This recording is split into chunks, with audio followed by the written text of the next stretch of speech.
So, I use tap water, man. Straight up tap water. I don't filter it. Over here in Alaska, we got pretty good water. Comes in right about 100 ppms. And cold tap water, by the way. When I use the hot water, the ppms come in a little bit higher. And I imagine it's because it picks up more stuff from the water heater, the pipes, etc. Since most tap water contains chlorine, it is recommended that you put it in an open container overnight so the chlorine evaporates. Using something like an air pump with an air stone expedites this. But do note, if you don't have any of that, or if you have chlorine and chloramine in your water, you can't just put a few drops of one of those water conditioners for fish tanks and it accomplishes the same. On screen are the products that I use to feed, along with the recommended feed rate, and on the next screen is actually the rate at which I feed. So if you're using silica, like I'm doing here, to strengthen the cell walls of the plant, give you hardier stems, then that is the first thing you should put in the water. Second thing I sometimes add to the water is raw omina. This is a nitrogen-based amino acid formula that, among other things, helps your plant uptake more calcium. This is particularly good if you have hard water, which, as you saw by the ppms, we don't over here in Alaska, as the amino acids act like chelators, binding to that hard water calcium so your plant could uptake it. Because it's nitrogen based, you should only use this in veg and early flower. Next thing we use is Jack's Part A. And by the way, just so you know, none of these are sponsored. This is just what I use.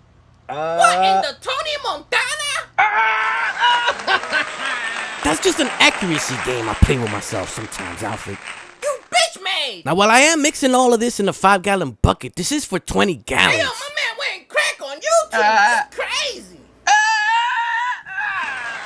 So for example, for the Epsom salt at 1.1 grams per gallon, 20 gallons is 22. The final thing that we're gonna mix in this is the part B, which is the calcium. Stir in between everything you add and make sure that everything is dissolved. For whatever nutrient line you use, make sure you follow the mixing order that they recommend. If you mix it in the wrong order, you'll have some cloudy water, indicating that something in there is precipitating and your plant won't be able to uptake it. Back to the grow room. Where the cats, man? It's too much information, bro. I know. Listen, let me just finish this little bit. I feel like I'm back in school. As you saw Manny dumping in the 5-gallon feeding mixture we just made into the reservoir, which contained the extra 15 gallons of tap water that we were talking about.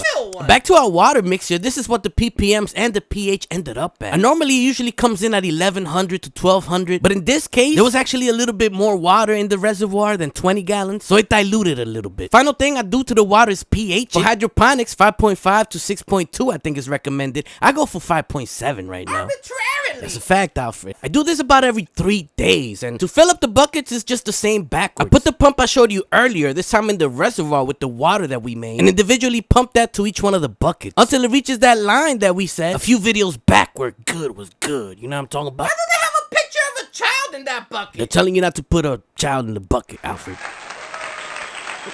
We have 6 of these buckets, all courtesy of sponsors of the channel, Mars Hydro. Discount code Alfred saves you a little bit of money should you be interested in any of the